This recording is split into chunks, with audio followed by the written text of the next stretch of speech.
dear friends, thank you for coming. We should now go to our last topic here in Three Parties tent. And as you understood, it is our first attempt to have international topics here. And you do it even in English. We started with President of the country, and now we finish with our friends who are here in Estonia, and the topic would be Brexit. Actually, Free Party, as you know, is oppositional party, and our engagement with Estonian EU presidency is a bit limited. Therefore, we decided to have such kinds of topics here to be more international. Actually, we started with training our ministers in Riigikogu, in our parliament, putting the questions, asking especially Minister of Finance, whom we put a lot of questions every Monday. But the consequence, unfortunately, was that the Minister of Finances was changed just before the first performance in European Parliament. And therefore, our training was totally annihilated. Therefore we got this idea to be more international and to put very important questions which are within European Union with help of our friends. I got even a bit criticism with regards of Estonian presidency because you are not so much speaking about Brexit. You are giving it to Michel Barnier, the international negotiators. Therefore, I think it is important to have it at least here today. And we have 3 persons we asked to participate here. There is Mr.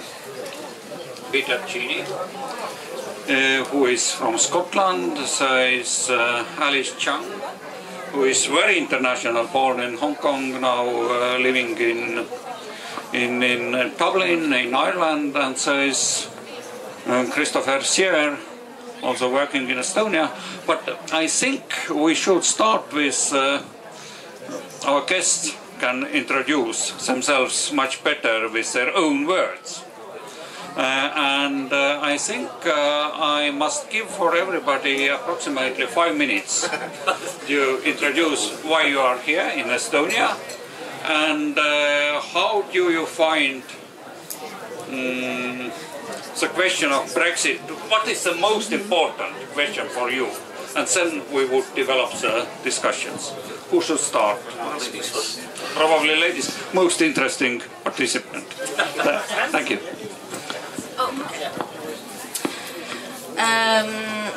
My relations with Estonia start in a park, actually. 14 years ago, I arrived to Paris to study. I was sitting in the park, and I met that woman there, sitting in the park, and it was the first day I arrived in Paris. I was very much in a shock why I left my country 9,000 kilometers away from Hong Kong and moved there. At the time I didn't have a lot of French, so even after studying French for 3 years in university. Then I sat next to this Estonian woman and we started talking. I was delighted that she speaks perfect English. So since then we have been talking nearly every day. And now we are starting a business together in Estonia. So that's the relationship I have with Estonia. I remember the first time I asked her, so where are you from? She said, Estonia. I was like, what is it? And now I just can't imagine, life is very interesting, during all these years, twist and turn, I end up to be here and have this conversation with you today. I currently live in Dublin after the Paris adventure. 10 years ago I moved to Dublin for a job. Like a lot of European people live in Dublin because of work. And And then I started a business in Dublin. I currently have a business in Dublin, which about 70% of my clients are other European nationality.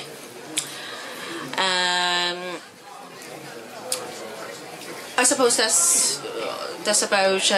Do you need to know more? Anything else about me? I think we would put the questions for the introduction. It is excellent. Thank you.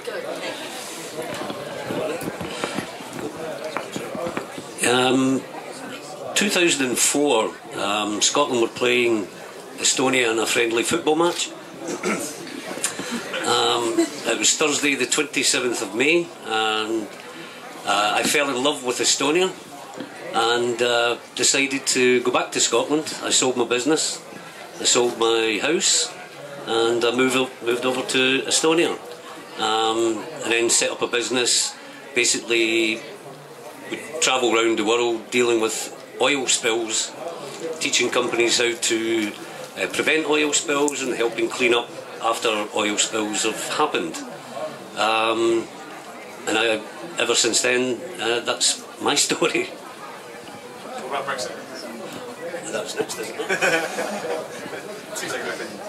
Okay. My name is Chris Sear. My relationship with Estonia is sitting right over there, my family. So I'm married to an Estonian and have been since 2002. I come here a lot and never really came here for business reasons, just for personal and family reasons, until I was the founder investor in this company, Jabatical.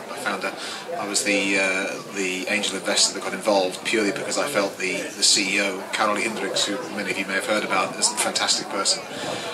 So now I come here for business. I am somewhat related or somewhat involved with government issues in the UK, in that I do work in association with the Treasury and Department of International Trade and the Financial Services Conduct Authority. But my main role mostly is as a professor at 3 universities in the UK. I tend to opine on things, have plenty of opinions. In terms of Brexit, the only thing I really care about is how to stop it. In terms of geopolitical events, I think it is probably the most significant thing the world has seen until the two biggest idiots in the world started trying to fight each other, namely Trump and Kim Jong-un. I think that probably does exceed in terms of scope the problem of Brexit, but Brexit's pretty serious. I don't think it's well, put it mildly, I don't think it's a good thing, but I can only see bad things that come from it, from the point of view of the UK, from the point of view of people who have non-domicile status in the UK but may want to travel there, people who are associated with the UK, and countries like Estonia that will only suffer. But later on maybe we'll get into a discussion about how Estonia can help, because I think it can. I think Estonia has a very significant role to play in stopping this madness. So there you go, my cards are on the table.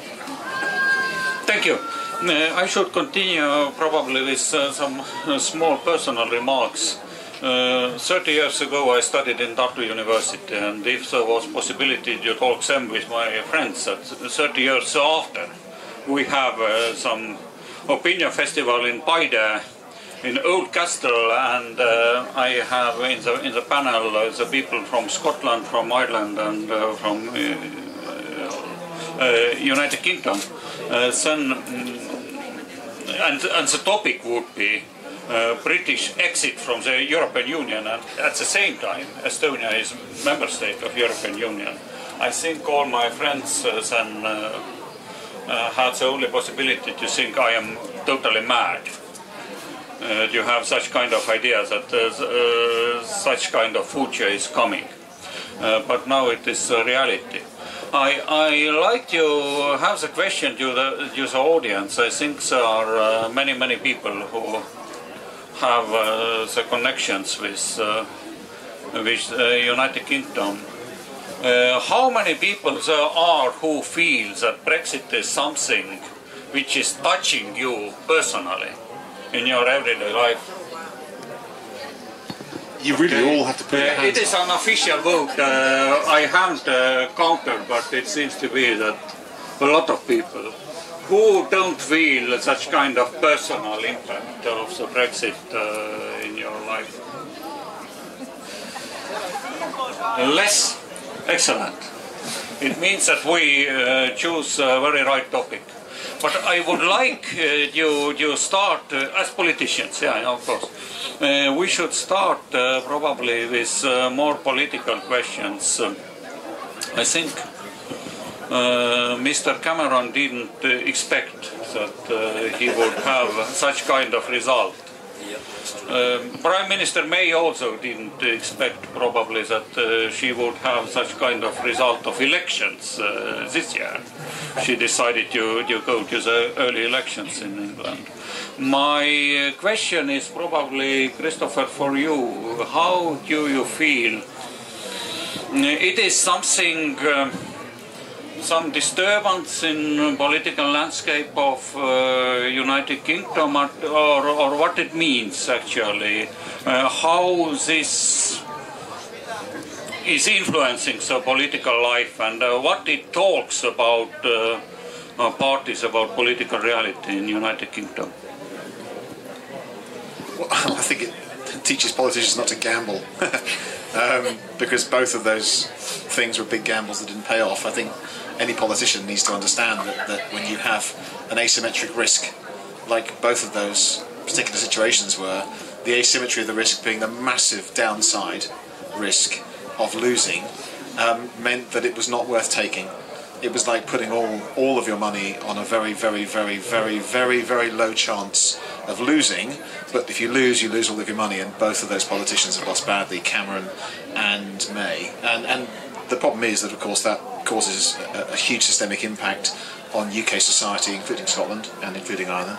A huge impact on UK society and also on the political landscape. Now we have, I think, two parties that are effectively trading off between, trading off, and also the SNP as well, but they're all trading off on their political position without taking a really firm stance one way or the other on what they should do.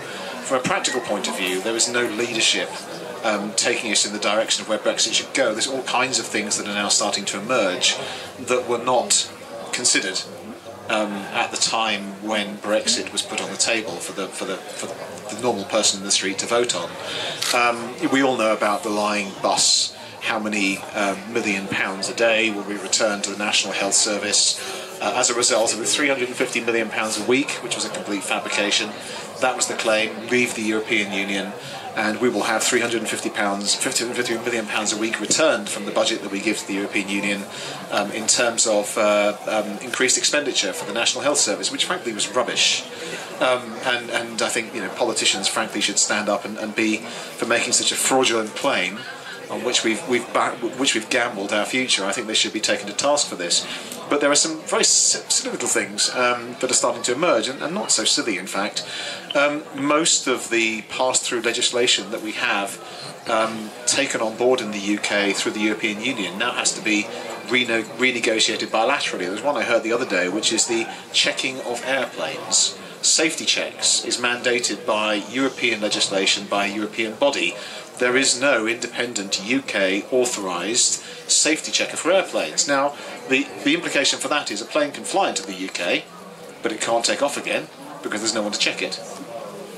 So what the UK needs to do to be able to have trade routes and tourist routes with the rest of Europe is to create, in the very short space of time before the 3-year window is over, a brand new legislative body which is authorised and has negotiated with the European Union over the terms by which it will be able to make safety checks to airplanes. That's one of hundreds of small pieces of legislation. The movement of radioactive isotopes around Europe to be able to do scans and for medical purposes, again, is underwritten by European legislation and has no underlying UK legislation supporting it. This needs to be renegotiated, otherwise there will be no scans for the purposes of cancer treatment.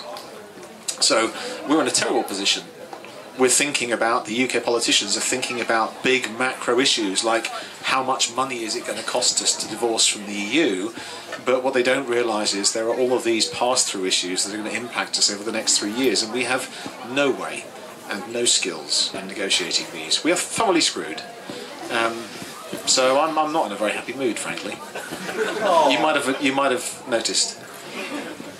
I think for me, one of the ideas, it's really stupid that you would put up so many barriers to your biggest trading countries. Now they're talking about opening up international trade routes with America and Australia and India, but the UK actually does more business with Ireland, the Republic of Ireland, than it does with the USA. So it's really going to affect the UK in a big way. The other thing, from a personal point of view, during the independence referendum of 2014, all the unionist politicians were in the newspapers, TV, telling everyone the only way to guarantee leaving the European Union is to vote no for independence. And then after the referendum result, pretty close, they then announced a referendum on the European Union, or membership of the European Union. And now, after that referendum, Scotland voted in the high 60% to stay within the European Union, and now we're being dragged out against their will. So the Scottish Parliament said that they would only call another referendum on independence if there was a major material change in circumstances, and being drawn out of the European Union against their will is a material change. And I think it was a few months ago, they had a vote in the Scottish Parliament about having another referendum, and that was passed unanimously, and there will be another referendum prior to Brexit, and that way the Scottish people can have a choice of whether they stay within the EU as an independent country or stay out of the EU as part of the UK. We got a very pessimistic view from the side of Chris here, and probably in politics, if you it happens, you are in a very difficult situation, then it is necessary you learn about it and you say what is solution, what you can do. But from the Scottish side, what you do seems to be much more easier because you have this possibility of referendum.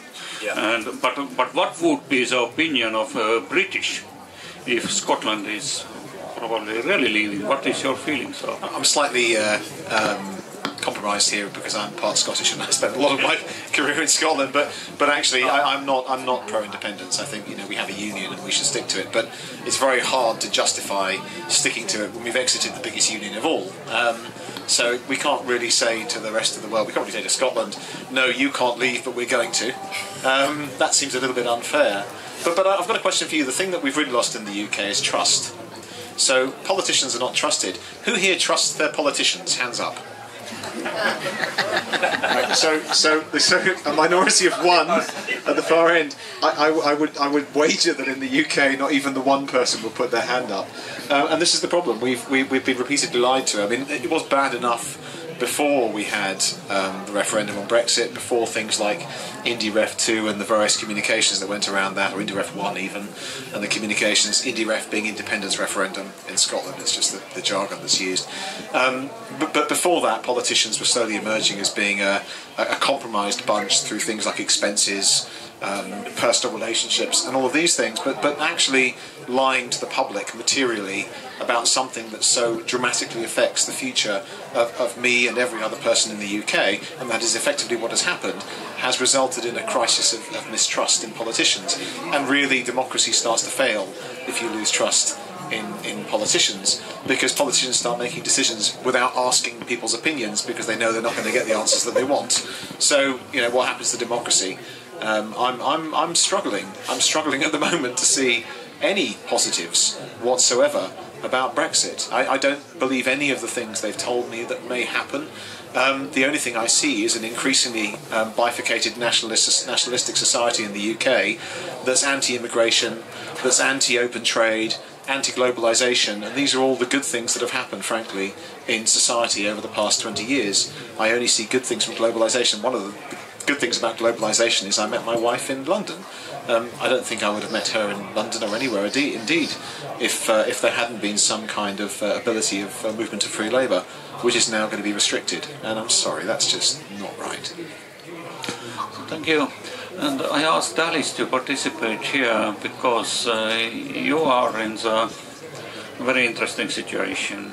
You are living in Dublin, intention you study in Belfast, your origin is from Commonwealth territory, as we learned already. What are the practical problems you got with the decision UK made on the referendum from your personal life? You are living in neighboring country at the same time, but Ireland,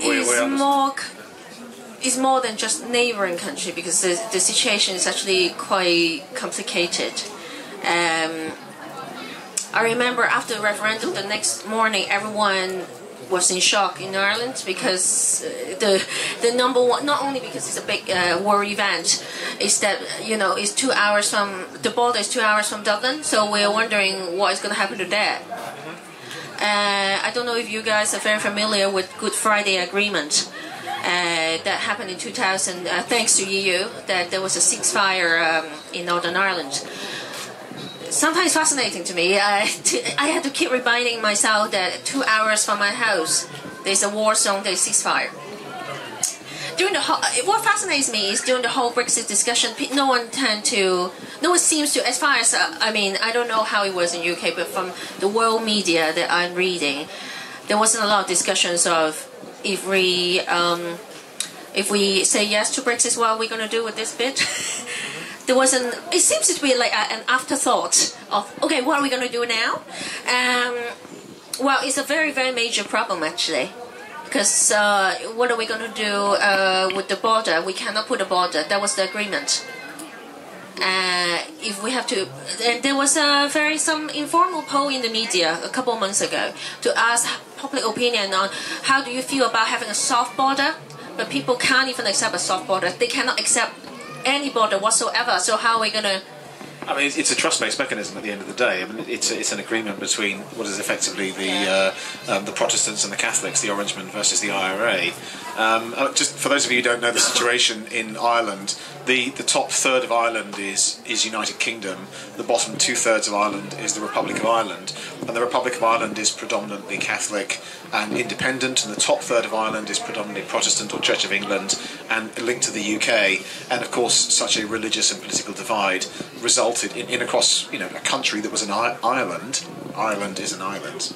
Ironic, yeah. So meant that there was very strong tensions between these two regions, and predominantly in Ireland, the Catholics, the Irish Republican Army were constantly battling in moving into Northern Ireland to try and create the whole of Ireland as an independent state. And we had in London, we had terrorist attacks and bomb attacks on a relatively frequent basis. No more than 30 years ago, I think it'd be about 30 years ago, when the IRA finally declared a ceasefire, and it then took an additional 15 years or so to negotiate this truce. And now this entire truce is being put at risk as a result of this line that's going to be drawn across the top third of Ireland and the bottom 2/3 of Ireland. There was a condition that you cannot have a border. Correct. And Ireland one of the other things that is in serious breach of the Good Friday Agreement is Theresa May giving, I think it's a £5 billion investment into Northern Ireland so that she can have their votes, so that she has a majority in Parliament. 5 billion. 5 billion. Yeah. And that's a lot of money.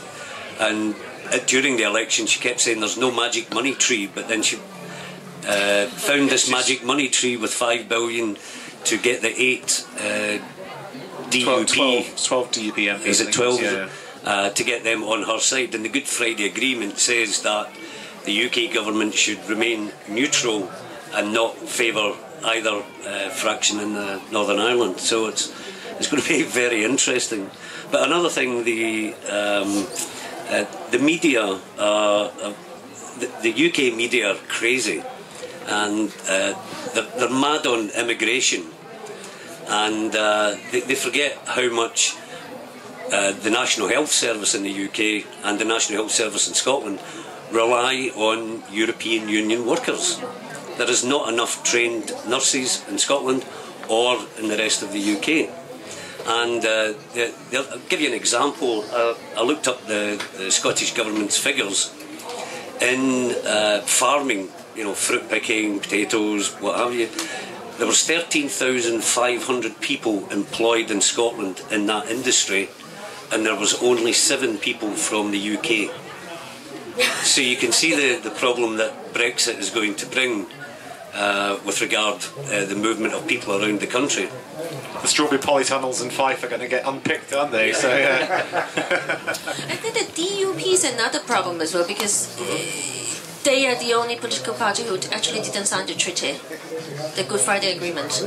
So now become another issue, but suppose it's not the discussion today. The DUP are just basically racist, quasi-fascist, sexist.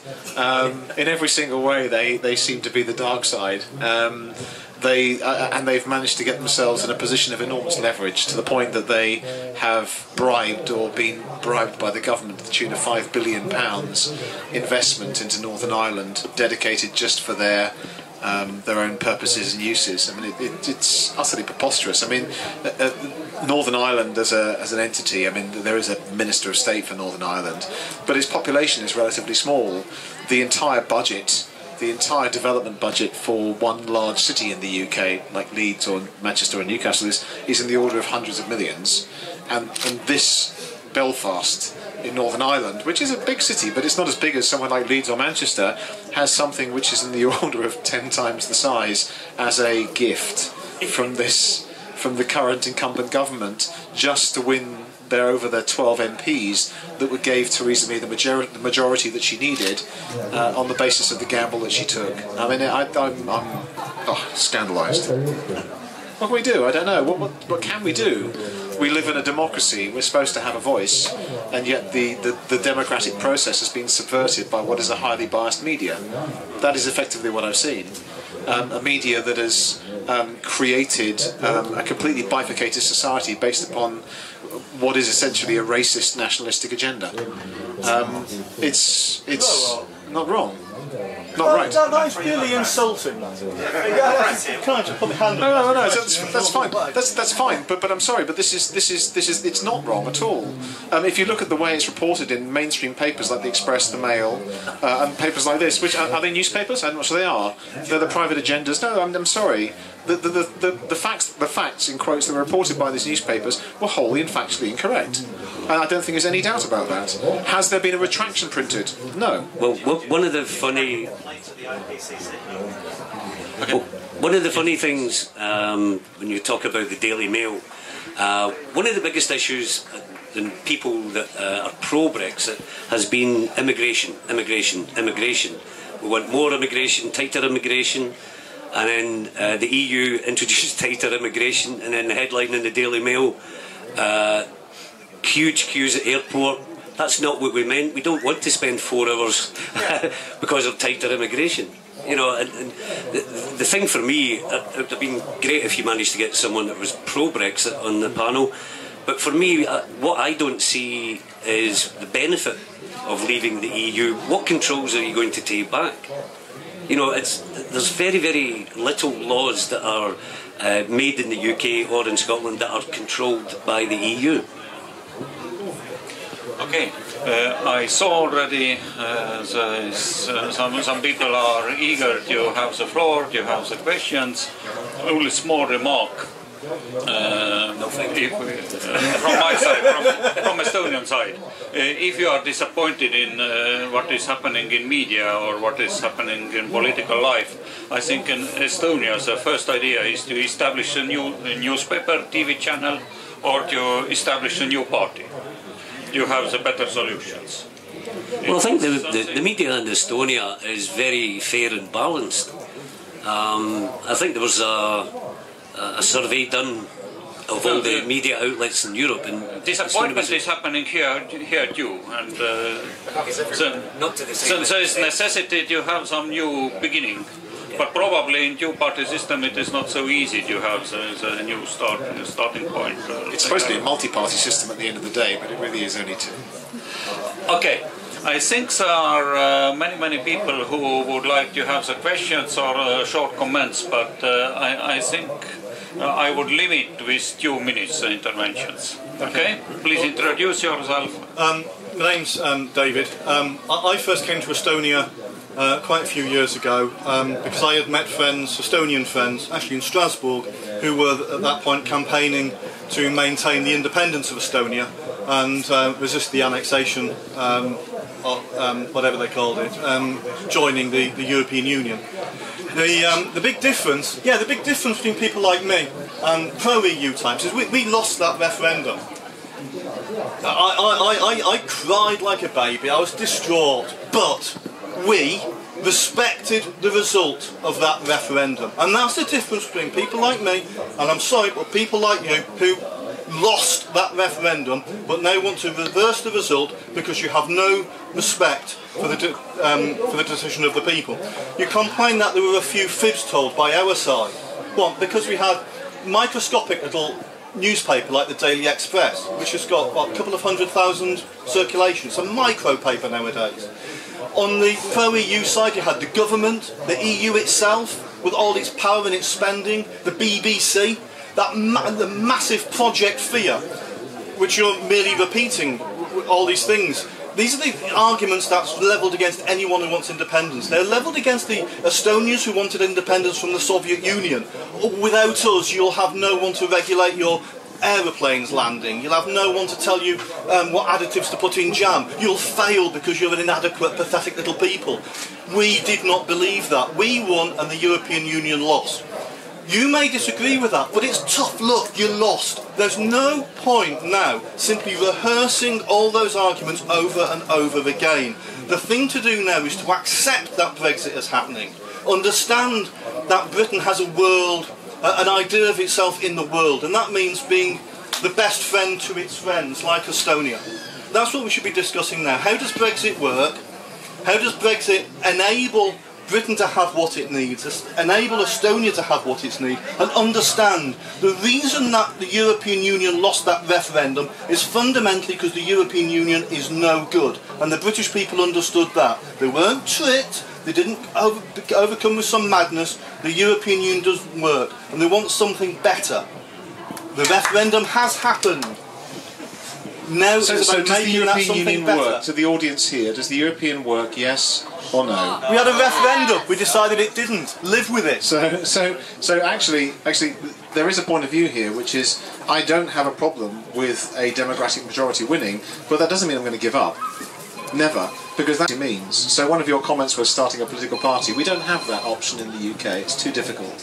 We don't have the problem of starting a brand new news media because it's actually predominantly owned by 2 very wealthy individuals who restrict open practice in the media. But people like me and others can comment in the open forums like this. So that's exactly what I'm doing. And no, you've had your moment and now you may stop talking. So you've had your 2 minutes. No, simple as that. This is the democratic process. You were given 2 minutes, and that's the democratic process. And so this is the actual fundamental truth. We are allowed to give our opinion, and we are allowed to try and resist it. Because if it's not working for the UK population, then it should be resisted. That's the whole point. So standing here and saying that it's happened, make it work, doesn't mean that it's going to work. We have a huge amount to do to make it work, and I don't feel very optimistic. In fact, I feel thoroughly pessimistic about the fact that it will. There is too much to do in too short a time, and for a period of time which may be extremely lengthy, we will suffer in the UK. Now, the sad thing is that not only we will suffer, but everybody else will. We are a massive import and export party for the rest of Europe and the rest of the world, and we are going to be fighting that. We are going to be having tremendous difficulties with import and export. We will lose productivity. We will lose the ability to produce and export and import. Of course we will. Of course, how? Why? We're a service economy. You make these assertions all the time. Project Fit like £350 million reverted to the NHS as a result of leaving the European Union. That's what it said on the bus. We actually have but no one believed it would all go to the NHS. It was things like the NHS. No, I think some of it will go to defence. I think a lot of people did, and that was the affirmation that Boris Johnson gave.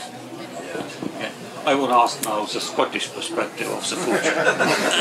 Well, For me personally, I think Brexit is a crazy idea, but I actually wanted the UK to vote for Brexit because I knew it would give us another opportunity for an independence referendum. So that's the way I looked at it, because otherwise it could have been years and years before we had a material change in circumstances where we could have a referendum. So yeah, I think it's crazy. It's going to cost the UK a lot of money. It's going to cost jobs for people as companies move out of the UK because they want to feed into the EU. But from a personal perspective, I think it's great that they voted for it. It's not a case of if Scotland becomes independent, it's a case of when Scotland becomes independent. And then as the Brexit negotiations become clear towards the end of Brexit, and I think we'll be in the high 60% pro independent Scotland in the European Union. Alice, have you something to add? Yeah, from as someone who lives in Ireland, there are lots of practical issues, worries that we have. I don't know if the rest of the world realize how close these two countries are, not only geographically, but from a business point of view, from logistic, all the other stuff. So, you know, loads of businesses have the insurance with UK. Mortgages, house insurance, everything. So we actually don't know what is going to happen to those. I personally have business insurance with UK, like many other people. There are people who have car insurance with UK. I don't know what is going to happen to that. And then I only find out like 80% of electricity in Ireland actually come from UK. Again, I don't know what to do with that. And 30% of our food actually export to UK. So again, I don't know what's going to happen to that. Like all the other shops, you know, like Tesco, if I have to order something with Tesco, I have to call UK. So, like, yeah, seriously. All the other shops, Debenhams, everything. So the customer service in UK, we have to call them. Customer service is probably outsourced to a state of the European Union anyway. So. Yeah. So, you know, so there are loads of practical stuff that we don't know what's going to happen. We're very worried and very confused. Because at the same time, we do have our own old trade agreement between the two countries. So I don't know if that will solve the problem or whatever. So, you know, just as a person living there, we're very confused. And another side information is there's huge increase of Irish passport application.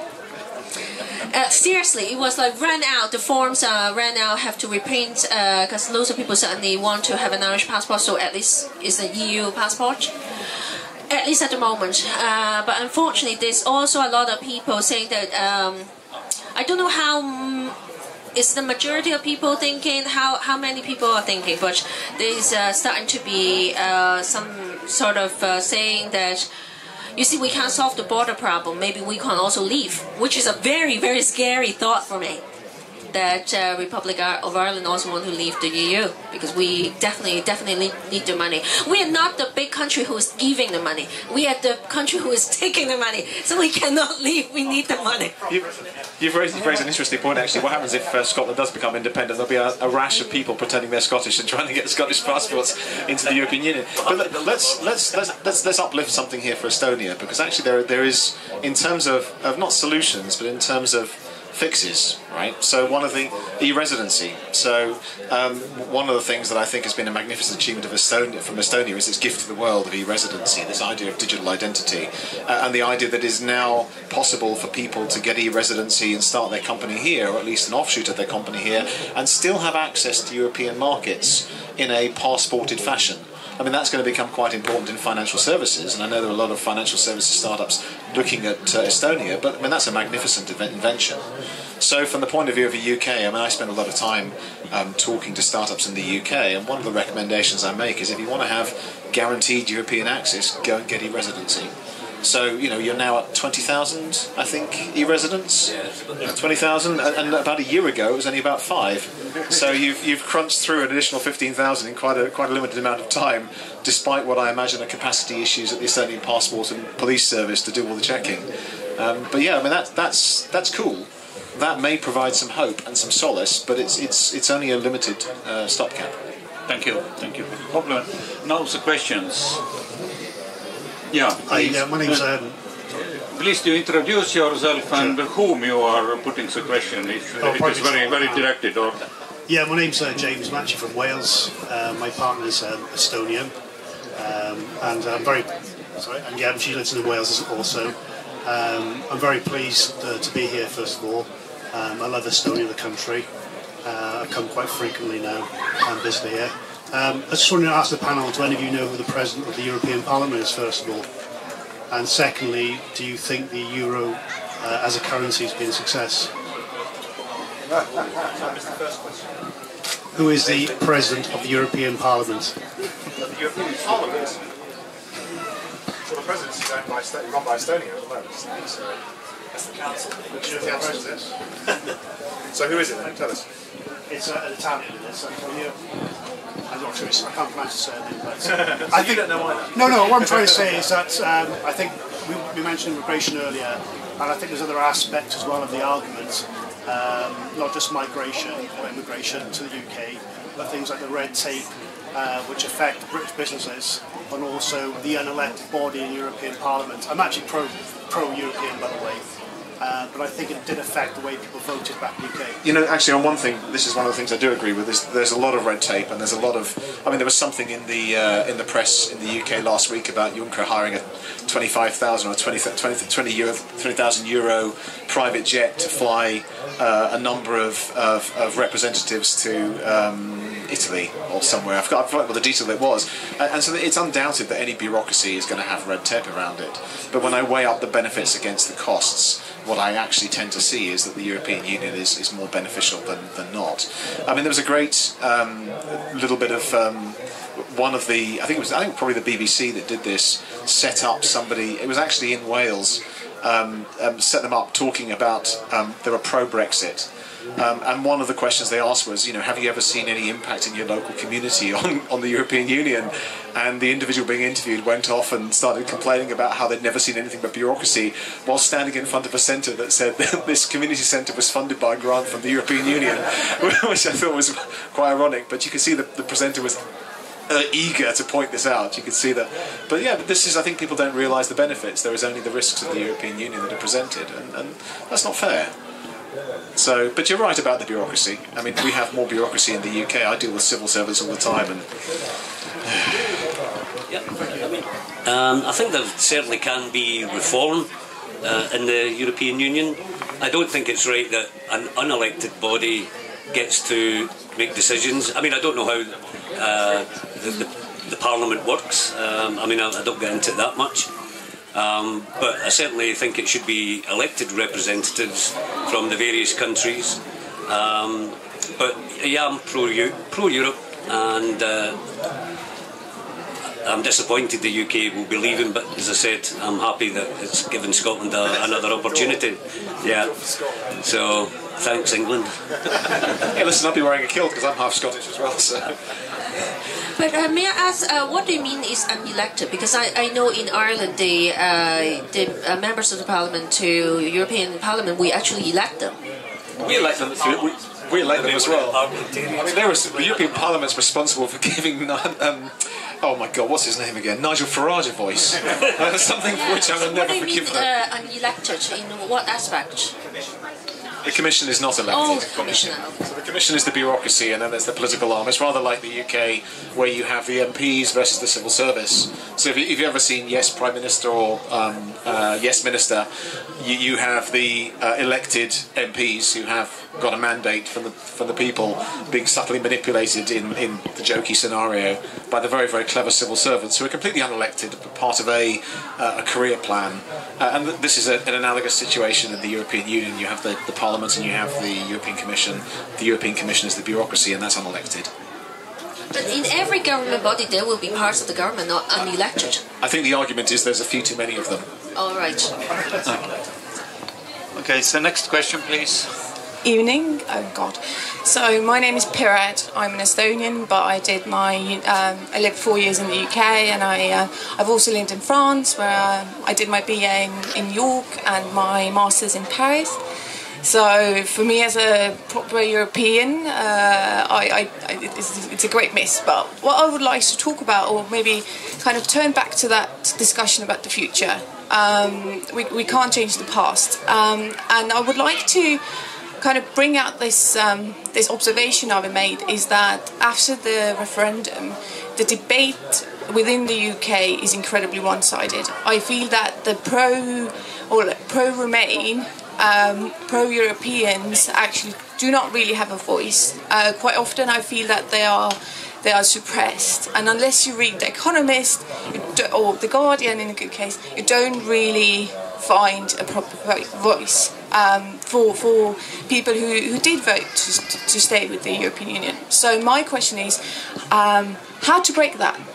How to get it more balanced, so that it wouldn't be so one-sided as it is right now? In theory, if we had proportional representation on this, 48% of the MPs in the UK should be pro-Brexit, anti-Brexit, should be pro-Remain, and have that voice. The problem is that they are ruled by a Prime Minister that is really quite totalitarian in the way she approaches things, quite didactic, and I think there's a lot of fear. I think the party whip it has a very strong role to play. In the UK, we have this process where politicians are forced to vote along party lines, and if the party decides that something is going to be the right thing to do, and the majority does sit with the Tories, who are a pro-Brexit party, people who are dissenting have the risk of losing their seat because they'll be removed from their nominations, and it's a risky thing. They're looking after their jobs, but they're also looking after, in a way, their constitutional mandate, because they feel it's better for them to be in power in a stable fashion than it is to be out of power. But yeah, I would agree there is a problem. There is a problem of presenting it. What does come out is what has been called the Project Fear. Every so often a new piece of information emerges which is like, oh shit, we didn't think of that. And if you accumulate all of these, oh shit, we didn't think of that, into one long list, it's a pretty long list. But it's too late. Unless there is another referendum or there is another election, and that election puts in power a party that can have a mandate to be able to change that referendum. But sadly, you have a Labour Party that is also stated it is pro-Brexit. So there's a problem. There's a real problem. At a political level, there's an impasse. The politicians are either pro-Brexit because they want to be, or pro-Brexit because they're forced to be, and that 48% voice, in theory, underneath, which I think apparently has changed, but that 48% of the time voice is not properly expressed through the parliamentary process, and that is because of the political system we have in the UK. There is a movement that says we should be voting for stability right now and not bickering. Personally, I'm not one of those people. One of the things that surprises me is that the Brexit supporters actually didn't think they were going to win, and that's why they didn't have a plan, and that's where we're at the moment. They're sitting running around like headless chickens going, what do we do? I mean, there's no precedent for this. It's never happened before. So it's I think it's one of the craziest political decisions ever. As a side effect, I suppose, there's also this fear now in Republic of Ireland that we might also do the same stupid thing. Because we like to do everything UK does. Like, let's face it, even though we kind of like, we try to be different, but, there are a lot of people who want to do whatever you do. So, there's a big problem now. So, I know from my personal experience that, as I said, I have 70% of clients from other European nationals. So a lot of people certainly will also want to apply for an Irish passport in case there's some sort of, Ireland exit or something. Then we might have to deal with the same problem of how can we stay in Ireland and everything. Actually got me thinking as well. So this is one of the side effects. Actually, making a lot of people worry and scared. Well, in theory, actually, with e-residency, you could go back to Hong Kong and conduct your business and be perfectly happy in every single way. But you want to go to university in Belfast? That and also Hong Kong is another subject matter. It's Yeah, of another course it mess is. that I'm not going to go now. So I loved it when social media after Trump was made president was awash with, oh, thank goodness for that, we're no longer the biggest idiots in the world. That was the kind of theme on social media, and you know, I think current world events are kind of bearing that out, because there are some more serious things going on than Brexit in the geopolitical sphere. But nevertheless, I did like the way you expressed it. You know, Irish people are frightened they're going to do the same stupid thing. That's pretty much what it is. I mean, one of the things that concerns me is that they even want other countries to leave, so they may use the UK as an example. So it could be pretty bad in that sense, that they use the UK as an example to frighten the life out of everyone else. They have no requirement to be our friends anymore, none whatsoever, and they are bureaucrats. Yeah. These are bureaucrats whose job it is to negotiate the most favourable treaty from their point of view, and the most favourable treaty from them, taking into account everything, is to utterly cane the UK, and I do not blame them for that, because that is their job. They are career civil servants and lawyers, and their job is to do this the best possible thing they possibly can for themselves, and from a purely contractual point of view, we're screwed.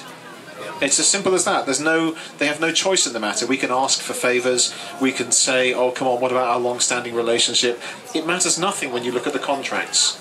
The contracts state that in the incidents of break, they can do what they like. You know, and they can walk away from us and leave us stranded high and dry if we don't have a strong negotiating position within the next 18 months. It's as simple as that. It's purely contractual. There are no favours, no niceties, and neither should we expect any. Can I come back to that? Because I think this is at the crux of the understanding here. I mean, I know I'm being a little bit rude to you for the sake of brevity here. It's all right, I can be rude back. Yeah, I mean, you know, the microphone. I can just keep talking. I can just keep talking. I give you the floor, but the next question. Okay. The after. Oh. Okay. Just let me introduce myself. I'm Paul. I'm actually Estonian, but I do study in Scotland for 4 years already, and I've seen India, and what I could say, it's a result referendum, let's face it. That's a full stop. That's my opinion. And secondly, as Estonia, I think we need to propose a good solutions in negotiations. So far what I've heard, Theresa May even doesn't know what to do in this occasion. So, what we, when we are Estonia's presidency in European Union, what could we offer? Maybe Norwegian solution, when the trade links are preserved and saved, whereas maybe in terms of the freedom of movement it will be preserved, but in kind of as a Norwegian style, kind of as a pass system, kind of, when you could stay in Norway for 3 months. Well, I actually have customers in Norway, and there are tariffs. You know, everything I send, we have to pay. I think it's €50, isn't it, Tina? It's around €50 because of the customs declaration when you send goods into Norway. Yeah, you can send them there freely, but there still is a cost. And if you think of the amount of business the UK does with the EU, that solution will cost a lot of money. I'm just offering to start it. Yeah. No, I think, but the point I have here is that it would be nice. It would be really, really nice if someone took pity on us. Right? That would be very nice. But at the end of the day, we're dealing with lawyers and civil servants, and they are under no obligation to be nice. Politicians may steer them, but the people who are doing it are looking at contract law, and contract law will override everything. And it's as simple as that. There is nothing, really nothing, other than us asking nicely for some favours that we can do, because we don't have a negotiating position. And quite rightly so, the European Union should be looking at the UK and saying two things. You've been a thorn in our side now for nigh on 20 years. Yeah, I've sat at the table with you, sir, the one I'm negotiating with, when you've come back to me constantly with objections, and guess what? Now it's my turn. That's the first thing. And the second thing is, right now we're looking at the potential fracturing of the European Union. There is that potential and threat, and therefore what we need to do is to prevent it, and the only way we can do that is to make it utterly impossible for anybody else to consider leaving. And the only way to do that is to make it very hard for someone who does. It's a very sad situation. I think we're going to have a very bad time, and we have no choice in the matter. Sorry, yes. So my name is Laura, and I have a different question. I have always wanted to study in UK after high school.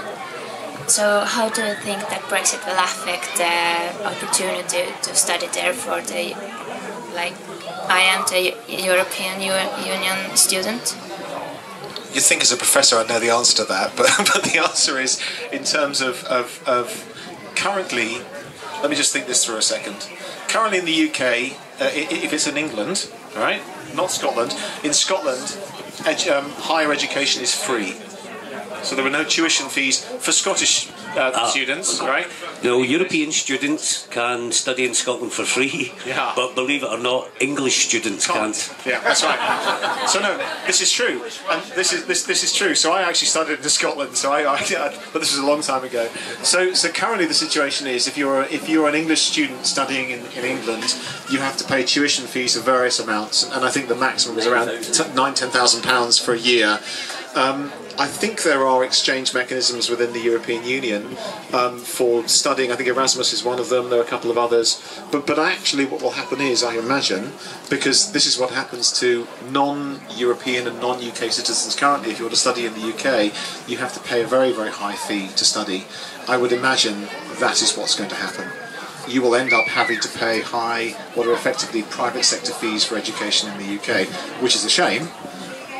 Well, she can always go to Scotland. Yeah, but the best universities. Oh no, I went to university in Scotland. I can't say that. She'll end up with a better accent as well.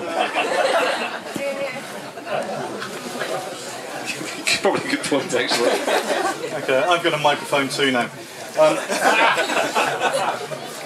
I think the difference in the way that you and I would look at this is, as you said, your pessimism. Britain is not in any position where it needs to ask favours from the European Union. I think a lot of people, when they analyse the Brexit phenomenon, they imagine that it was an erratic event in an otherwise stable world, an otherwise stable European Union. And the European Union is not stable. It is almost at war, you might say, with Poland at the moment, about to impose the heaviest sanctions it can legally impose. Similar hostility with Hungary over very important issues. If the European Union did choose, as you said, by the authority of its civil servants to impose something like Napoleon's continental system, it would be as harmful to the European Union as it is to Britain in trade terms. But you might think trade terms don't matter that much to the European Union because of its respective size. Another example from history might actually be the start of the First World War.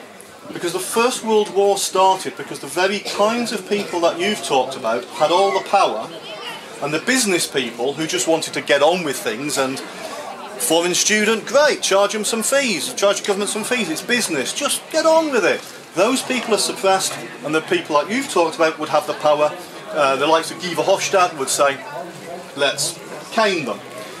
If you look from the Estonian perspective particularly, what the implications of that are, look back to the referendum.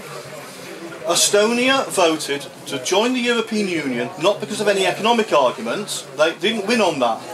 Russia. That was the only really thing that trumped all other arguments. Today, it is the guarantee of hard defence that matters more than anything else. Because the Estonians don't want trade sanctions against Britain. They don't want any unfriendliness. They want to come to universities, get on with life as normal. If the European Union excludes Britain in the way that you're suggesting, active hostility, it's not so much that, well, in the first instance, it's not so much that Britain would withdraw those hard defence guarantees. The nightmare scenario for your people is that we would maintain them. So that Estonia, its prime motivation for being in the European Union, would not be satisfied by the European Union, it would be satisfied by Brexit Britain. That's hard defence. If those sanctions and things that you're talking about, the caning of Britain, if it worked economically, so that Britain was materially damaged, so that we could no longer afford the hard defence guarantees for Estonia, who else is going to afford them? Germany's not. Maybe the Americans would, but they're here anyway. If it really worked, and you look back to the continental system, the First World War, the Second World War, when Britain gets really desperate, who does it find as a friend? I think No you're one conflating wants two that. things here. The first thing you're conflating is the European Union and NATO. And the North, NATO is the thing that is actually patrolling and defending the borders of Estonia at the moment. And the history lesson aside, I don't think, again, there will come a time in the future where there will be an economic balance. But we've got 18 months to sort out an economic position with the European Union, and there is absolutely no way. And by the way, I'm an optimist, 100% optimist. That is my makeup. In every single way, in every situation. One of the most depressing things for me is that on this one issue, I'm a pessimist, because I cannot see anything good for the UK in what's going to happen. In every single scenario that I've looked at this, every analysis I've seen, I cannot see anything but misjudgment and pessimism. I don't see a good outcome for us at all in the United Kingdom, which is why I'm promoting in, for example, e-residency to everybody that I can possibly meet, because people are going to suffer with trading. And just one other thing as well, which rather frustrates me on an international level, is the word to trump someone, and use trumping just now. It's such a shame that word has been subverted, because trumping meant to be successful and winning at something, and as far as I'm concerned, the only bigger losers on the world stage at the moment than us are America. So, but no, I don't agree in any way. I don't think there's any good outcome for us. Certainly not in the next 18 months, probably not in the next 5 years, maybe after a decade, when we are respected once again on the world stage. We've made a big boo-boo. Big boo-boo. It's as simple as that. There's no way of escaping from it, and we've got to really work very hard to try and sort it out, and I don't see that happening in the short term. We have approximately 5 more questions, and then we must conclude. 5 minutes. From the audience. Hi, my name is Rainer. I'm local from Paide, but I've been studying in Denmark for the past 3 years, so I don't have that big connection with UK myself, but I would say I'm more of European citizen. So if you would put me versus UK, then I'm gonna be on the European side. So good for you. Let me put it this way: that you don't have to look at that Europeans. We are gonna start fighting for your economic gain. We are going to fight for our economic gain, and you're going to fight for yours. And if you're going to look at how split is at the moment your parliamentary situation, then we are going to have the upper hand. So maybe you can a bit elaborate on that as well. You can answer this one as well, but from my point of view, I completely agree with you. The analysis that I've made is that you're going to fight for your own territory and not for us. Why should you do us any favours in the UK? Really, what have we done? What have we done directly for you and for the civil servants who work in the European Union? I've got lots of friends in the European Commission, lots and lots of them work in the European Parliament, and I had to, the day afterwards, I was writing a note saying, look, I'm sorry, don't hold it against me personally. And they were like, yeah, but could you do us a favour and not hold it against us personally too when it comes to it? And the answer is, that doesn't sound good. Oh dear. There was another argument, wasn't it, that you guys are going to have a stronger Commonwealth or whatever. Commonwealth? I know. When I heard that, I was like, okay. I personally was born in a Commonwealth which left already. Yeah, we abandoned you, didn't we? Yeah, actually, that's another mess I need to talk about in the future, about the mess that you just left. And I also coincidentally marry another person who is currently still in Commonwealth. My husband is Canadian. It's a very informal, non-scientific research, but we personally do not know one Canadian person who gives a shit about Commonwealth. Although having said that, it's the only place I've ever seen that's got a picture of the Queen at border control. I rather like that, going through any border control and seeing a picture of the Queen. It's like, we don't even have those in the UK. Yeah. I think England, for a lot of years, or the Westminster Parliament, members of Parliament, they've tended to look down on the European Union and EU MPs, and they sort of have a superiority complex, that they look down on the pesky Europeans because they keep doing things. we've actually got a new speaker. And I think probably they'll say some more sensible things than we've been saying so far if we invite them to the panel.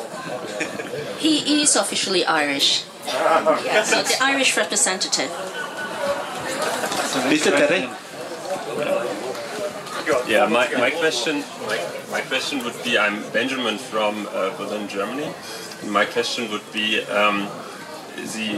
in my view, the campaign about Brexit was a lot about also funding for the NHS and social services and so on. But now the answer of Theresa May seems to be more a global Britain, having trade contracts with a lot of other parts in the world if it doesn't work out with the EU. And so how do you think would it play out on the long term when it becomes obvious that when you want to have all those contracts with those other countries in the world, or the old Commonwealth countries where you have lower social standards and so on, and you really have to go back to real free trade, then those social services will not be provided. And how do you think will that play out in the long run? Well, you're a trader, go on, you started it. One of the things that I think from Brexit, what it will do is it will make the UK deregulate a lot of things that the European Union actually makes the UK regulate, i.e. social services, people's employment contracts, the right to holidays, things like that. That's the power that the UK wants to take back, and it's not good for the people. It's only good for the politicians and their pals in business.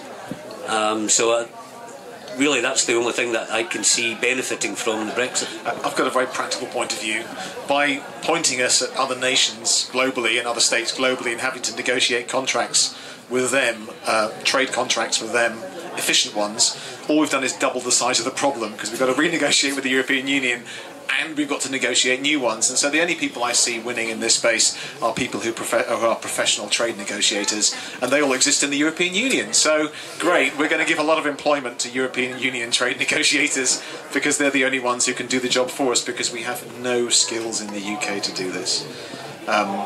We're setting ourselves an impossible task. It's so sad. Well, one of the other things I'd like to point out that in successive years, the UK manufacturing has went down and went down and went down, and to access the EU market, I can't remember, it was one of the Japanese car manufacturers of England. To access that, they'll move to the European Union.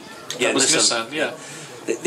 Companies like that will actually move to the European Union because it's a much bigger market than just the UK. So there's going to be lots of jobs lost, and again, they're cheaper labour, skilled labour, lower costs, bigger marketplace. I know, let's go and base ourselves in Sunderland, shall we? No, it's not. They've negotiated something in Sunderland, but that's not going to be standing, I don't think. They will disappear. Well, you're also moving the trade borders much further away. It's far easier to trade with France and Germany than it is to trade with India or Australia or Canada or the other former Commonwealth countries. It's just a bigger burden for us, it's very simple. Hi, my name's Clyde Johnston. I just had a question for the panel, particularly the Remain part of the panel, which seems to be all of you. I think the Brexit vote was as much about a rejection of the European Union as it was about gaining some sort of control. And in particular, one of the things that came up in the referendum was the democratic deficit within the European Union. And I'm wondering if the panel has anything to say about the state of the European Union and its institutions, as to whether that is a model that's going to succeed in the future for European citizens. Somebody mentioned the euro. I think that's a very good case where the institution hasn't been set up in a way which guarantees a long-term prosperity for European citizens. You just have to ask the Greeks or the Southern Europeans, Italians as well. And similarly, you have to say with the European Commission and the European Council, nobody in those bodies are elected, and no citizen has the power to remove any of the officials within the European institutions. And furthermore, we've seen two democratically elected national leaders, one from Italy and one from Greece, being removed by the European Union and replaced with the technocratic leader. So surely this should be a concern to anybody who's a European citizen as to whether the institutions that are representing us are really in the best interests of the citizens. Well, I think this is a question it's coming from not just you, but lots of people in all the countries in the EU. I personally think that the EU needs to reform, or it just won't work, because I do believe lots of people see it as being too bureaucratic, and if it doesn't reform, then goodness knows what could happen. You know, it could break up. Wasn't that's what David Cameron went to the European Commission and asked them to reform? Yeah, but you don't just ask once, you've got to ask multiple times. I mean, I have a bit of a problem with this point of view. You don't cause the chaos that's being caused purely on the basis of having a grumble about democratic deficit. We're sitting in a country that had massive democratic deficit 20 years ago, and I think most people in Estonia would agree that they live within a relatively benign democracy right now. And certainly within the European Union. I think the alternatives, I mean the downside alternatives are a very, very long way from where we sit with democratic deficit in the European Union. I quite agree, there are people who quite rightly would protest voted in the UK against Juncker and his rather undemocratic way of handling things. But that's like getting rid of the school headmaster because you think they're not allowing you your opinion. You don't do it. You don't do the thing that we did purely on the basis of democratic deficit. We left the European Union for a raft of reasons, only one of which was an alleged democratic deficit. Only one of them. And that may be the only one which is sustainable, but even then it's a ridiculously weak argument for going through all of the chaos that we're going through. All of the other reasons that we voted for Brexit in the UK, I don't think were properly substantiated. The only one I can think about that I would possibly have conscience with is the democratic deficit, but in my mind it's a minor one. A protest vote causing all of this stuff, it makes no sense whatsoever. So democratic deficit does not wash in my book as a very good reason for us having voted for Brexit. It makes no sense. No sense whatsoever. As far as I could tell, the majority of people voted because they were unhappy about things like immigration. They had a quasi-racist agenda. And I do not believe that we in the UK are a racist, nationalistic nation. We are not that people.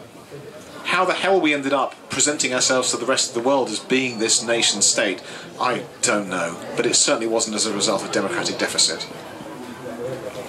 I do agree that European Union is an insanely complex institute, and there needs to be some more reform. For information, I actually have a degree in European politics. I did the degree for 3 years, and I do not understand everything about European Union. So it's insanely complex and complicated. It doesn't need to be. But having said that, I think we live in a world now that it sounds cliche, but we are better together. That the whole world should work together in bigger scale rather than breaking up and everyone do their own thing. So I think we should all look together to do things together more. So that's my opinion. Sorry, we feel like politicians because we didn't answer your question on the euro. Sorry, I forgot about that one. Yeah. Sorry. Personally, I mean, I'm not into currencies. I know it just makes it easier for me trading across the EU. Everything's in euros, so it makes life very easy for me trading. Yeah, I look at Greece, but it's a sort of weathered the storm. Ireland weathered the storm. Portugal's weathered the storm. And most countries are stable as a result of having this single currency that allows them to negotiate collectively. I think the only unstable currency in Europe currently is the sterling. So the pound is the one that's suffering, not the euro. It's actually down to €1.10. Yeah, it's almost par. Oh God, it's like going back to the time yeah, the time when I remember when I was younger, when pound hit just about par with the dollar. And that was from a previous year or previous couple of years, would have been $2 to the pound. I remember thinking, oh my God, this is when I was a student. How expensive is it going to be to me to travel in the US? And that's what I think about now. You have a view on the quantitative easing and the European Central Bank? I have as much opinion on that as I have about the quantitative easing that came out of the Bank of England that went into the pockets of the banks in the UK. It's not particularly positive, no. I think quantitative easing is just a polite way of saying printing money that you don't have reserves for. No, certainly not for that. I think it's creates a lot of inflation, but certainly no. Quantitative easing is not something I agree with. So how the degree of quantitative easing in the UK and the US, how much was that in percentage terms compared to the quantitative easing in the Eurozone? Do you know? The US and UK have stopped, but they've already reversed. They've stopped reversing out of it, but in terms of the quantum? The UK did a lot more quantitative easing instead of the US. The European Union is still doing it. Yeah, but they're still doing it, but it's still less than we ever did in the UK. I think it probably is. Well, this is the opinion festival, so you've got a difference of opinion, so there we go. There's a question over here. Yeah, there is. I'm going to try and combine the two points which I found really interesting. The fact that you, sir, couldn't really find anything positive from Brexit, and then the need for reform, which I think the Euro point brings about pretty well. Oh yeah, that's a good point actually, yeah. It's good for you guys. If it's not going to get a reform out of the European Union, us leaving, then... Yeah, not my point. Point being that one of the positive outcomes that I see from Brexit, I consider myself a leftist. So I think if I pretty much align with the left Brexit movement, as in, I think although this might not be any kind of mainstream view in the UK, a lot of what the Labour Party, a lot of the skepticism and the doubt surrounding the Labour Party, the party that was meant to align with the EU and that didn't quite do the job. Well, the main argument there, I think, is if we look at the EU as this really complex project that clearly betrayed its own principles, like the principles of solidarity and so on, especially after what happened with Greece. I think one of the positive outcomes of Brexit is that it clearly highlighted this huge problem that, it's more important to maintain the status quo than try and figure out how can we make this EU more inclusive, more answerable to people's needs, and not just scapegoat, whether it's the EU scapegoating Greece, whether it's the UK scapegoating the EU for its problems. I think one of the really good things from this is that it really raised a very, very big amount of questions, of debate. I mean, in the UK, I've studied in the UK, and it's just amazing how many people got mobilized from Brexit. And I don't think, having myself protested there in past years, there was just no way something this big was going to get off the ground without something as big. I'm not saying this was a price to pay. Brexit was. Do you have a question? Yeah, sorry, this is a comment, and the euro. I think the euro is also a bit of a complicated question because, as we see now, Greece, Portugal, Spain, and so on being meddled in a very, very troubled situation. The point being that you have here also a deficit in solidarity, a deficit in understanding of how you can build something that is actually solid. I mean, if you compare how the US runs and how the EU runs, if you don't have a coherent fiscal policy, you can never think that this is sustainable. So I mean, the euro being like a representation of the German Deutschmark, that it's pretty clear when you see how much Germany has benefited from the EU as a construct, and how other countries that weren't as solid entered this project and have basically been left in a huge problem. And anyway, the EU is just not sustainable at the moment. This is something from Brexit that I think hasn't been capitalized enough by the left. That is in a complete disarray. So anyway, I hope I've made myself. I don't know if you saw, there was some posts on Facebook. There were some people have an argument saying that maybe finally we can make EU work because now the guy who disagreed with everything just left. So maybe it's our chance to make this work. Yeah, that's right. It's our chance. I think that's the problem at the moment, that there's just so much effort in trying to keep things as they are. I mean, this bureaucratic behemoth that the EU is, and that there's just so much strong trying to think innovatively about how can we make this EU respond to people's needs and really try and make this work, because it's just trying kind of I'm going to answer the question that you haven't put, but I think that you meant that I'm going to put that you actually meant, which was, is there a positive from Brexit, which is has it alerted people to the democratic deficit, good phrase, that exists in the European Union, and therefore potentially can it therefore be managed? And the answer is that could be an upside. There could be a downside too, which is that the technocrats could become very defensive and dig their heels in more. But I like to think that by voting for Brexit, that protest vote that the UK went through may well benefit the European Union in the long run, because it'll teach people that actually the unelected need to be supervised in some way. I can only think of that as one of the good things. That and giving jobs to trade negotiators who have to come to the UK to help us out the fix we're in. One huge benefit of Brexit, from my opinion, is that Nigel Farage will be out of work. Oh God, he's going to have so many. Oh, he's going to have so many directorships and jobs. Please don't. We're not shot of Nigel Farage. We're not shot of Nigel Farage. So here's the thing. So do you remember who was the Scottish Labour MP who used to drink in the House of Commons bar and repeatedly punched Tory MPs when he had a few drinks just because he could?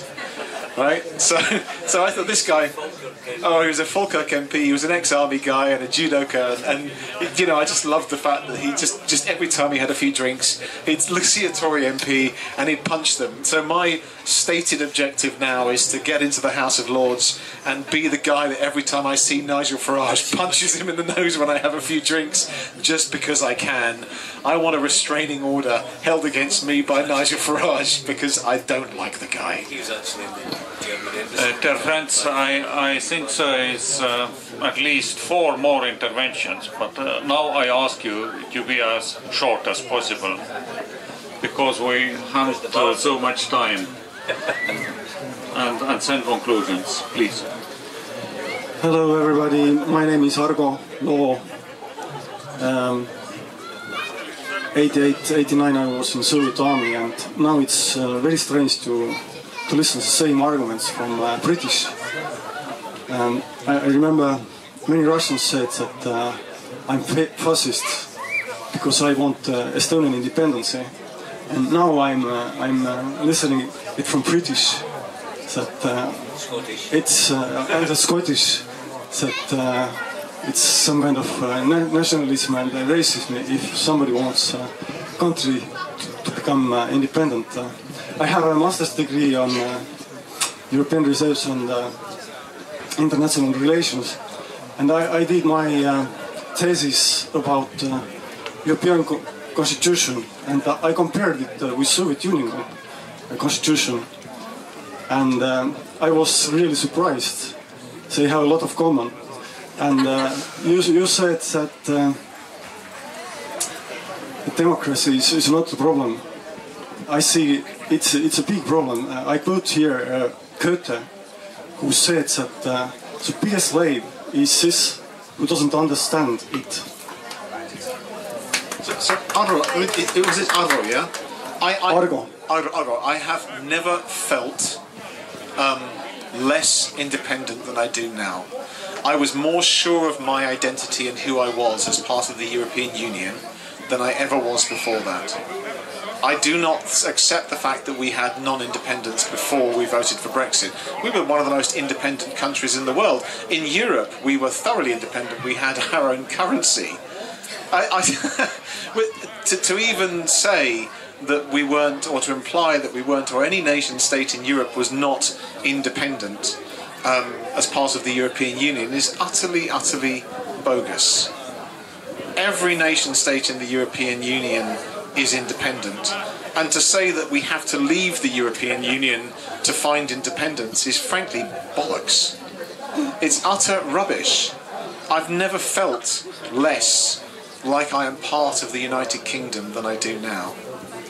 All the things that I believed in have disappeared. I see racism on the streets. I see racism and nationalism printed about in the press. This is not the country that I recognise. The country I recognised fought for people's independence.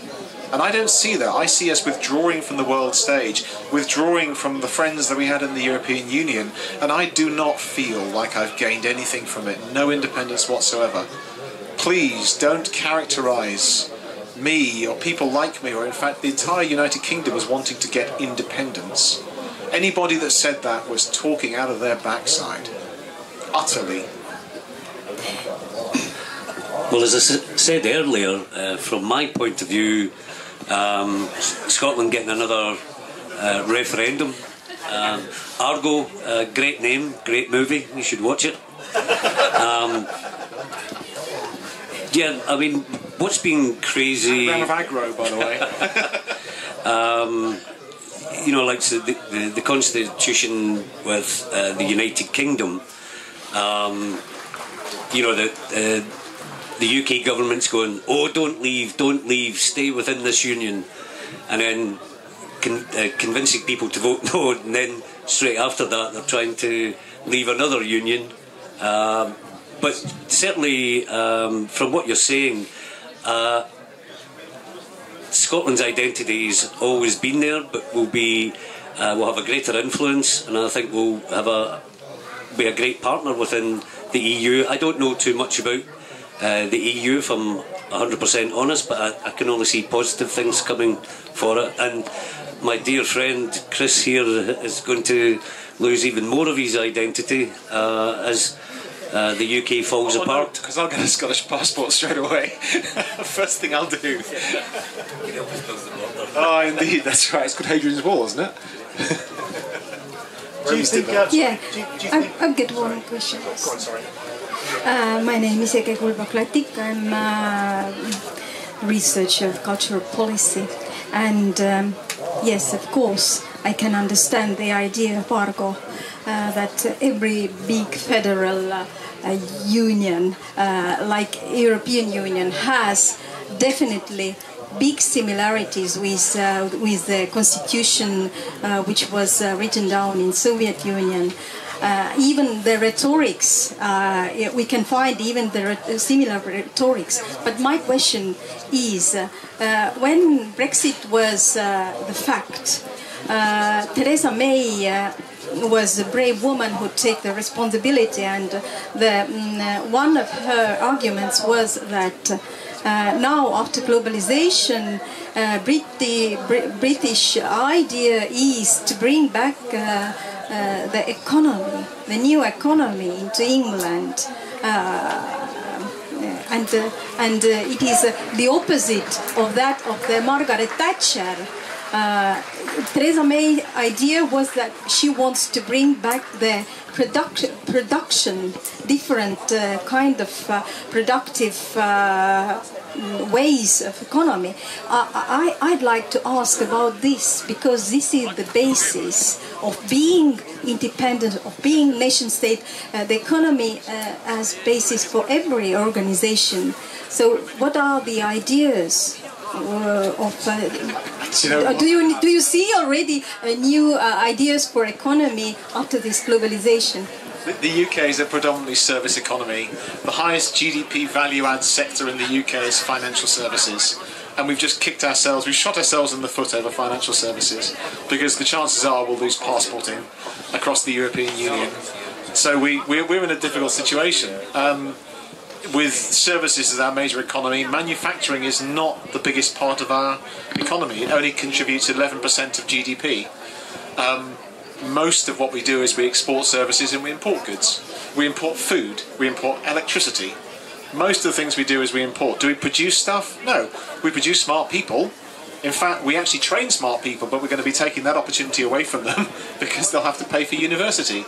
I can't see that the economy is at all going to be in a healthy state. We were in a pretty bad way. Sorry, but then again, you know, so what I do know is that they're working very hard. So I actually do a lot of work with the Department of International Trade, and I do know that the financial services team are working very, very hard to try and stop banks from going to Paris. Every single bank domiciled in the UK, every single international bank that's headquartered in the UK, already has contingency plans to move to Paris, Frankfurt, Amsterdam, Dublin. And regarding manufacturing, as a Chinese person, I cannot see the manufacturing will move back. It's not going to. It's just simply not possible. We don't have the staff. We don't have the people to do it, or the appetite of people to do it. You can compete with Chinese people. I mean, they're 5 times cheaper, and we can, but we don't want to, right? People don't want to do these jobs anymore. Well, there's that as well. Okay, the participants. I would have the following suggestion. We have 4 more interventions. But let's organize. Let's organize. So, one question, all questions together. Okay. We are silent here. Okay. And so after the conclusions, please. Thank you. My name is Madis. I have been in the UK for a few years, and I just wanted to ask a quick question. Do you think there might be a connection between the Leave vote and simply the fact that, you know, the people just might not know what the EU stands for, what are the you know, functions of the EU, and if so, what would you advise the other 27 EU countries to do in the future to kind of not fall to that, you know, the same way? Okay. Yeah. The next question. Next question. They want to give us 4 to go. Otherwise, we can't finish. Yeah. Okay. Sorry, kids. That'll be finished soon. I'll be pretty fast.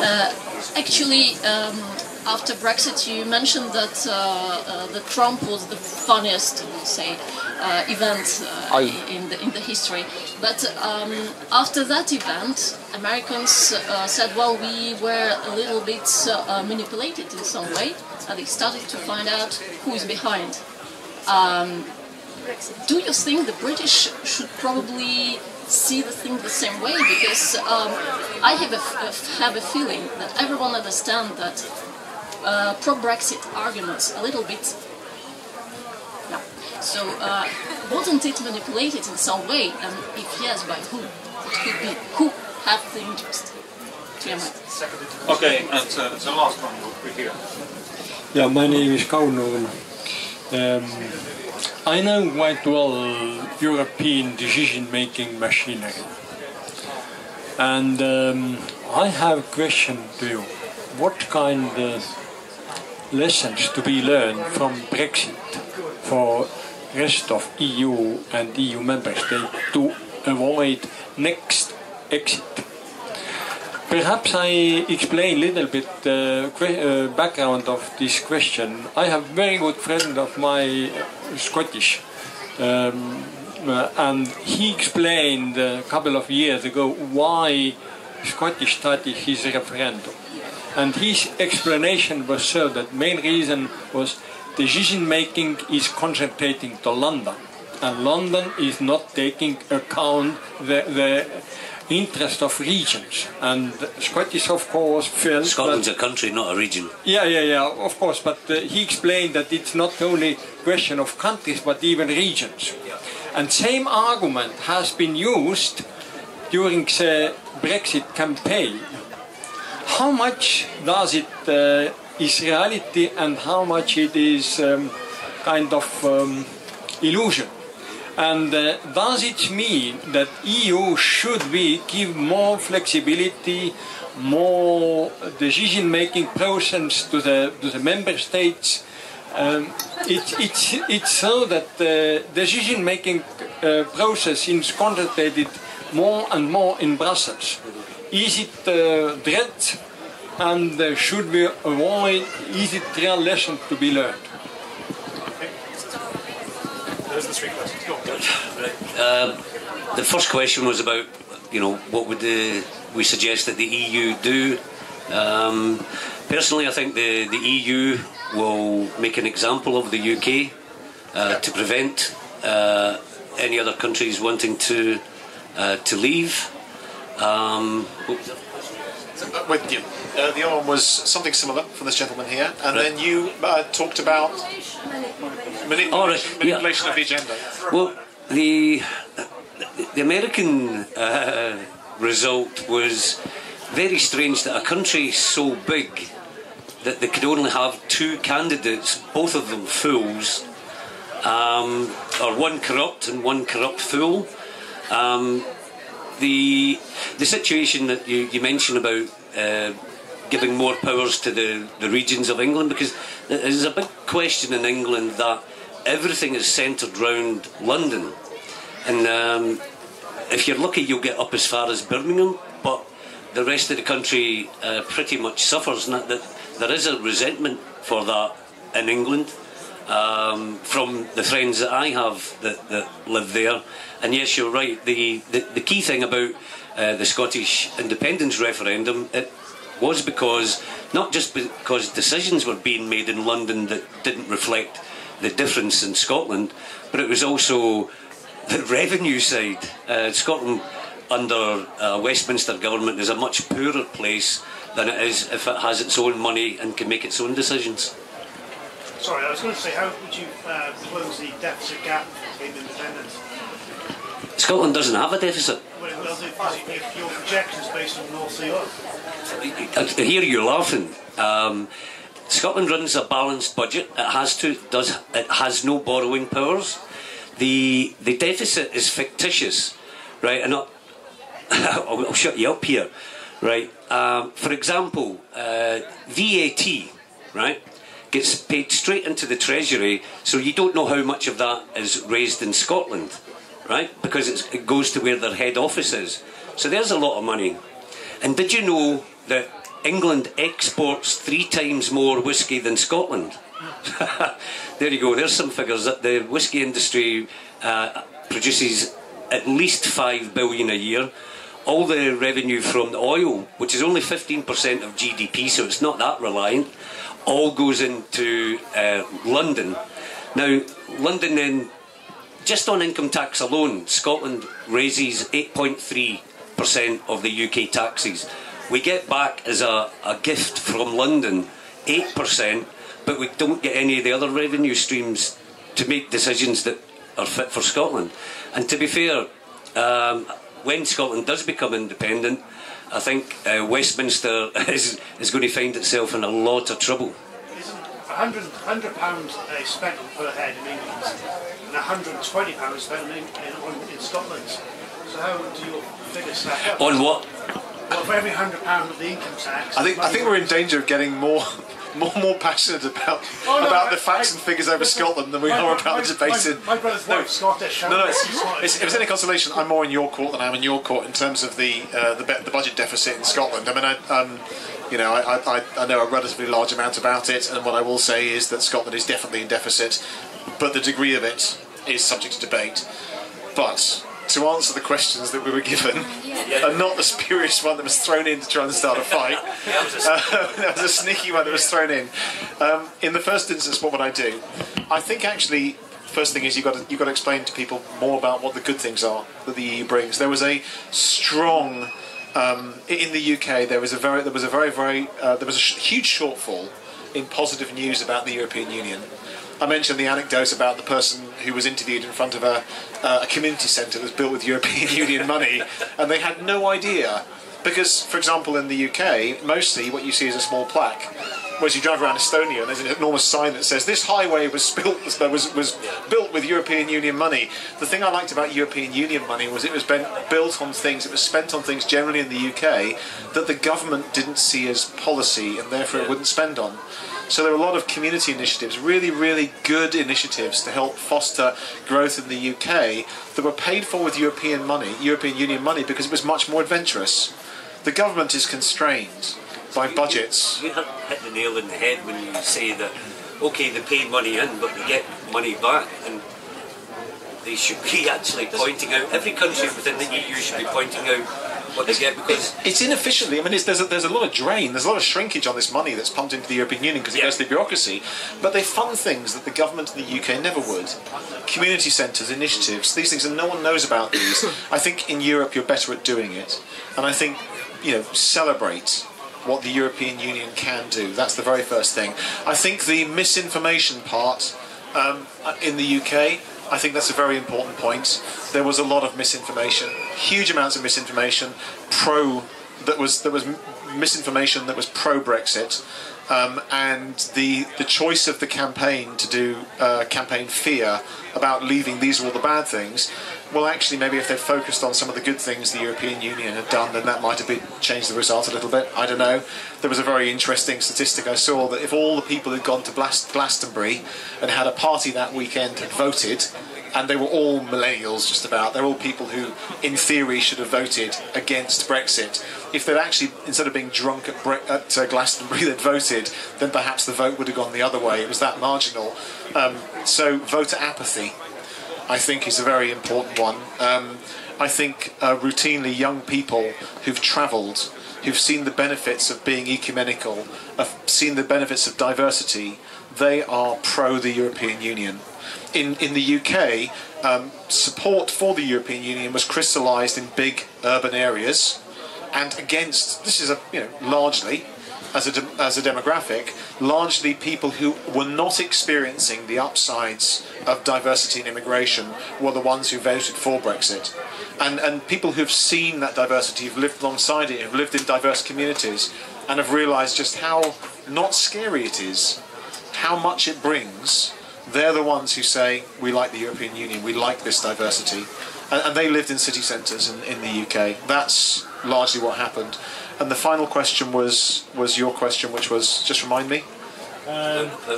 Regional power. Yeah. Okay.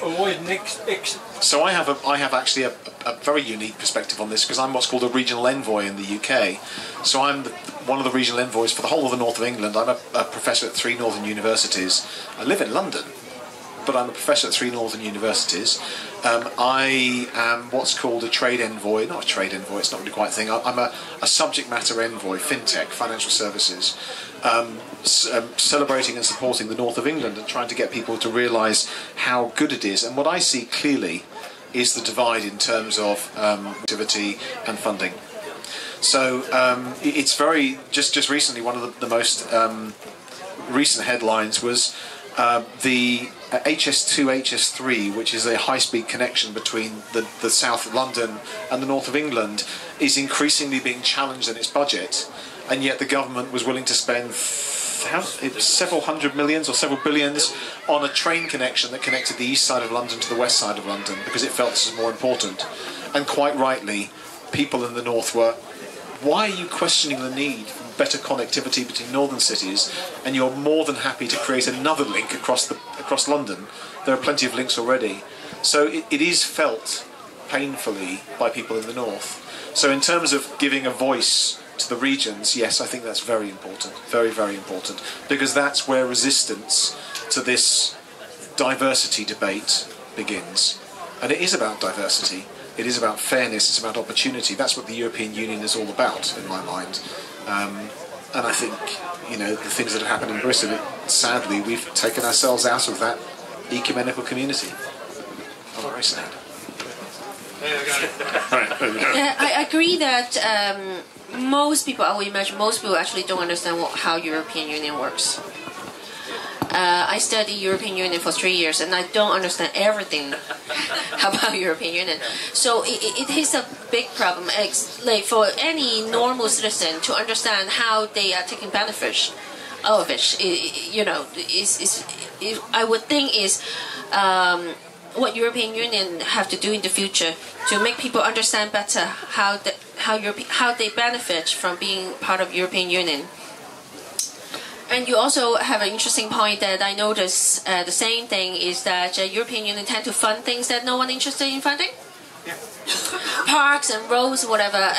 As I said, I live in a country that we take a lot of money from European Union. We take a lot of money for public transport, for example, because the Irish government had absolutely no interest to develop public transport.